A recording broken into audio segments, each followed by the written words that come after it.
Do not go to the next video yet because today we're making gluten-free apple cider donuts. See what I did there? I'm Jamie with SavorySaver. I share gluten-free recipes, tips, tricks, and resources to make your gluten-free lifestyle easier. So let's get started. So I'm over at the stove, and this is something you're going to want to do earlier before you make the donuts, or even a day or two before. I need to take 1.5 cups of apple cider and reduce it down to 3/4 of a cup. So I want to reduce it by half. So into the pot it goes. I'm going to turn my burner on to medium high. I'm going to bring it to a boil, reduce it, and I will try to get some kind of estimate on time on how long it took my stove to do this. We also have to let it cool after, so I may pop it in the fridge to cool. Let's jump ahead and see what this looks like once it's reduced. So while our cider is reducing, let's go ahead and start what we can with the rest of the recipe so it's ready to go. To a medium bowl, I've added 1.5 cups of Bob's Red Mill 1-to-1 baking flour. This is from the Bob's Red Mill website, so I will link down below to the full recipe as well as leave you the ingredients and amounts in the description below, so check that out. To the flour, I'm going to add 1.5 teaspoons of gluten-free baking powder. This is a 1/2 tablespoon, so that is 1.5 teaspoons. I'm also going to add 1 teaspoon of cinnamon, a 1/2 teaspoon of nutmeg, and the recipe calls for freshly grated. I do not have any of that ready, so I'm using the pre-grated stuff. The final dry ingredient is going to be a pinch of salt. A pinch is usually about a 1/16 of a teaspoon or so. I've got about 1/8 of a teaspoon here. I think we'll be okay. Let's get everything a whisk. This will help break up any lumps, distribute the spices evenly. Now let's put this aside while we finish our other stuff. So of course we're making donuts, so you're gonna need a couple donut pans.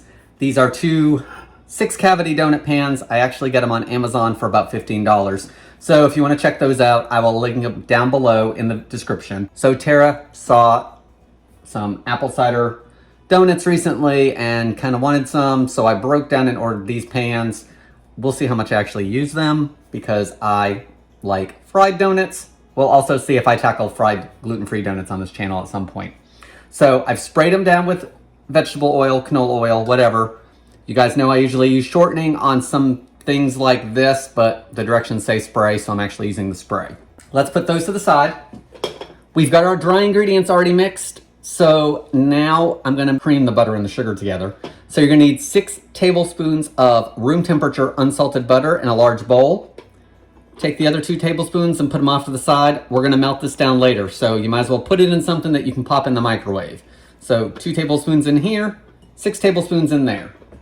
To the butter, I'm going to add 3/4 of a cup of granulated sugar. Next, we have to cream them together with a hand mixer. So everyone get excited that we don't have to drag out a big mixer today. So I'm going to put it in here. I'm going to cream it for about 3 or 4 minutes until everything is combined, of course. Creamy. You basically want the butter and sugar to become one ingredient. So let's get that done. Okay, so I creamed it for about 4 minutes. I actually kind of set a timer just to see what it would look like.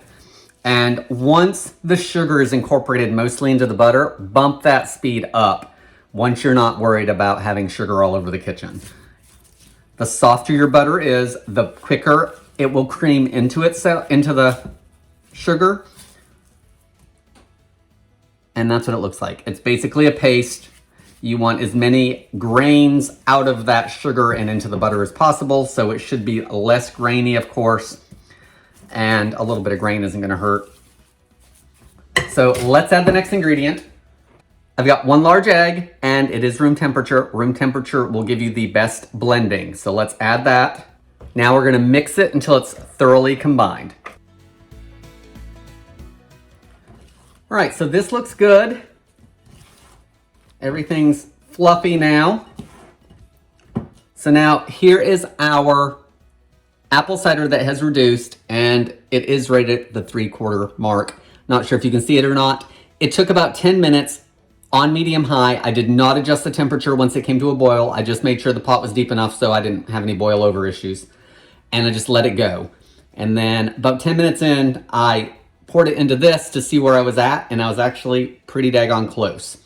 So of course, This is going to intensify the flavor of it, as well as take that liquid out that we don't want in the recipe.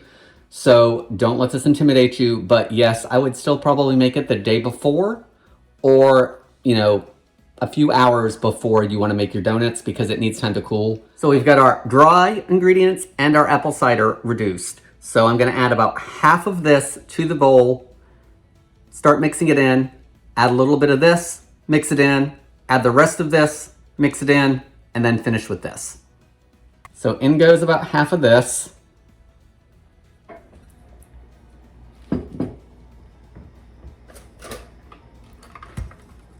And this will help ensure that everything is mixing together and thoroughly. All right, our first flour is mixed in. There's a little bit of dry, but we're not gonna worry about that. I'm gonna add about half of the apple cider. Let's get this blended. Watch for splashing. Let's add the rest of those dry ingredients. Let's add the rest of our cider. You wanna make sure you get that bottom stuff. That's where all the good apple cider bits are too. Most everything is mixed in, so let's give the bowl one good scrape and then do a final mix. That way there you can check the bottom of the bowl and make sure that everything's up from the bottom, which it looks like it is. So it's all mixed up, and can I say, I like the consistency of this batter. It's very much cake batter-like, so we're making cake donuts, so hopefully that's a good thing. Now we're gonna see if I have any piping skills, because we have to get the batter back here into the pans, and I think it's gonna be a pain in the butt if I don't put it in some kind of bag. So I've got that measuring cup, I just rinsed it out. I've got a great big zip top bag in here, so I'm gonna put it in there. I do not have a piping bag, so, or if I do, it's not gonna be big enough for this. So let's see if I can get this all in here. So challenge number one, I seem to have passed. It all fit in here, and now I can just pull the bag up and hopefully get it into the pan without making a total mess. So I'm gonna zip that up totally, but I may open it up just a little bit in a few minutes to get it into the pan for some air. So let's do this one pan at a time. I'm gonna show you guys a few, and then I'm probably just gonna cut to the end of it, because at some point I'll make a mess.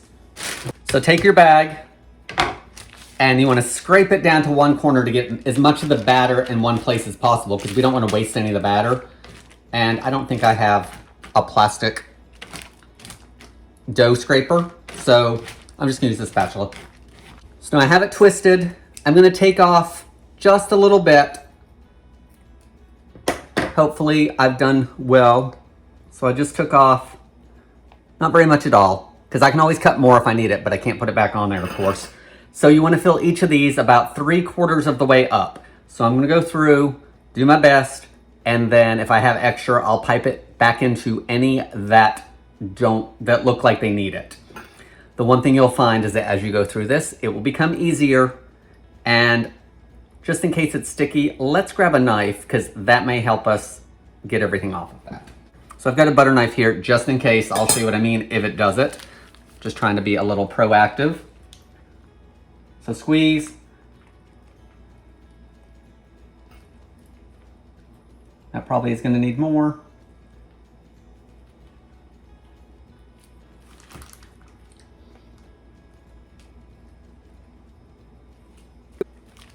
All right, guys, that's the first 6. And you can see that I actually improved, surprisingly, as I went through. I know I'm gonna need more in this one, but let me do the other 6 first, just in case. This is also a good time for you guys to turn on that oven to 350 degrees, because these are gonna bake, of course. And turning it on now will just give the batter a little bit more time to hydrate properly, since it's gluten-free. So I've got 2 donut pans ready to go in the oven once the oven hits 350. Leave me comments below and let me know how many donuts you think are actually gonna bake over these ridges, and I'm gonna have like cakes. So put these in the oven. They're gonna bake for 15 minutes or until they're golden brown. They are cake donuts, guys, so if you think they're not done, take a toothpick and do the toothpick test. They should come out clean, even though the recipe doesn't say that. Once we do that, we're gonna remove them and get the topping put on. So I'll show you how to make that while they bake. and I'm gonna pick up a little of my mess at the same time. So we will be back once these are done.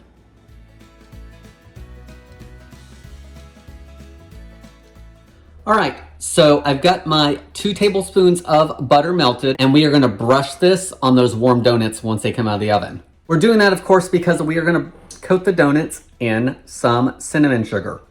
So can you guys see that? It's 1 cup of sugar. It's Tara's hummingbird food sugar. She gets it ready, and then all she has to do is boil her water and make her hummingbird food. But hummingbird season's over, so I'm gonna snag her cup of sugar and I'll replace it later. So you have a couple options with your mix for the donuts. You can use a tablespoon of cinnamon like I'm gonna do, or you could use a tablespoon of pumpkin pie spice. And I don't feel like making pumpkin pie spice right now. I think that's a great option for this, even better than the cinnamon, but I don't wanna make any. So if you need that recipe, I will make sure it's linked for you guys, because it's a super easy way to make pumpkin pie spice, and it'll make just enough for this recipe if you triple the recipe I have. So there's 1, 2, 3 teaspoons to make our tablespoon. Let's whisk it all together. Okay, now that this is done, our donuts are baking. I've got one more tip for the cinnamon sugar, because in the end, I don't think it's gonna take a cup of cinnamon sugar to coat all of those donuts. Since I don't think it's gonna take a full cup, I'm gonna take about half of this and put it into this bowl here.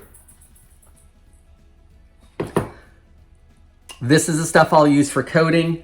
This is my extra. The reason I do this is once you dip it, you can't use it. However, if you don't use all of it, you can store it in a jar and then have it for cinnamon toast, or for the next recipe that calls for something coated in cinnamon sugar.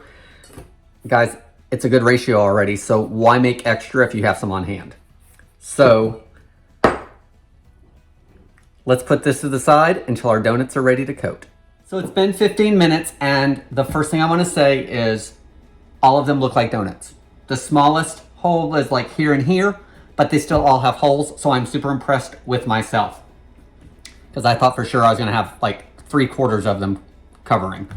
So I did test it with a toothpick, and it's super clean. So they should be done from what I can tell, and they are lightly golden, especially around the very edges. So I'm going to flip them out over onto the cooling rack.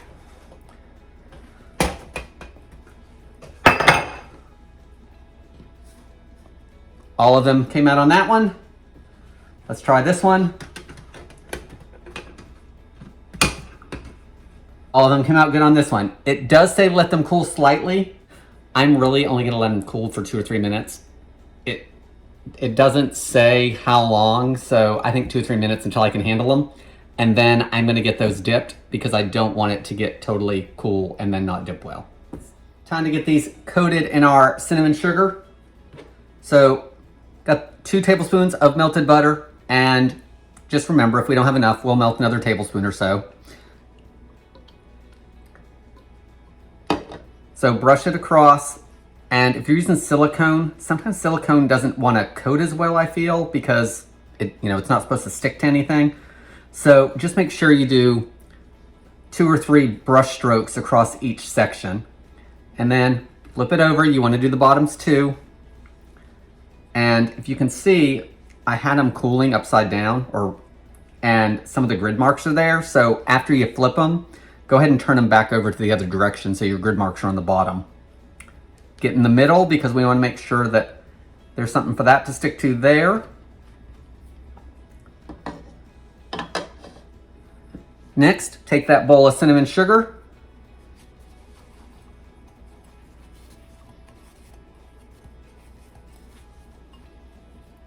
Guys, cinnamon sugar all over it, buttery. Let me do the rest so we can give these a taste. Okay, donuts are done. I've done my photos for you guys. So before I even talk about this recipe and try the donuts, first of all, super easy to make. If you like apple cider donuts, that would be the first reason I would try this recipe. It was easy to make. The instructions weren't difficult. It worked really well. So as far as that goes, totally make this recipe. Once I try them, that may be a different story, but we'll see. As far as the sugar coating, this is what's left. This is a 1/2 cup container, guys. I would start with half of that amount on the recipe. So I would do 1/2 cup of sugar to 1.5 teaspoons of cinnamon, or a little more cinnamon or pumpkin pie spice if you like more flavor. But totally don't start with a cup of sugar, guys. That's a waste of sugar unless you're gonna use it. So now I have to find something to do with this. So the next time you see a recipe that has something sugar coated, I can tell you I'm probably going to grab this. Reducing the apple cider. It only took 10 minutes. So much better than I had thought. I thought it was going to take a lot longer. So not a big deal for a 1.5 cups of cider. I still would recommend doing it early in the day before you start baking, or the night before, and just pop it in the fridge. It's just a step you wouldn't need to worry about the next morning. The other thing with that is, because you want the egg and the butter to be at room temperature, you can take the apple cider out at the same time, put it all on the counter, let it all come to temp. Funny story about this recipe. I try to read reviews if there are any on the recipes I make. I'm trying to get in a better habit about that because, for one, it helps me when I'm filming it, and sometimes there's really good tips that help me make the recipe. In this recipe, I don't remember the user or what their name was, but if you go to the site, one of the comments was that these came out bitter because the person used apple cider vinegar. The recipe is apple cider, not apple cider vinegar. And while apple cider vinegar is in a lot of gluten-free baked items, this isn't one of them. So, funny little story. I guess it's real, but I found it amusing. So always make sure you read your recipes. I like to not fully read a recipe sometimes, and I've made silly mistakes, but I don't think I've made one like that before. Now, let's actually try these and see if you still need to make them. All right, here we go. I'm gonna break it. So inside, I can't really find anything wrong with this. I think it's pretty much perfect. It looks like a cake donut. The crumb is really nice. The baking powder did its job with creating that lift. They seem really tender, so let's taste it and see if they taste gluten-free and see if they taste good at all. Half the donut's gone. Really good. Like the texture, like the taste. It does have the slightest bit of chew to tell me it's gluten-free. Don't let that discourage you from making this. I don't think it bothers it at all. You guys know how starches are sometimes, and sometimes it can be a little starchy. I wouldn't call it that, but I can definitely taste that the chew is slightly different than a traditional cake donut. That's not a problem in this recipe. Not a reason to not make this recipe at all. It's very good. There fell some cinnamon. The color is great. The taste is good. Like, I don't have anything bad to say about this recipe. Bob's Red Mill did a wonderful job with this recipe. The recipe actually had the reviews that it did have, except for the, I used apple cider vinegar in my recipe, all had 5-star reviews. So if you're a Bob's Red Mill fan, or if you're not and you use another flour that has everything in it with the xanthan gum, definitely try your brand and see if it works. You're not gonna know unless you try. Guys, that's all I have for this video. Thank you so much for watching. Please leave me any comments below, and I hope to see you in the next video.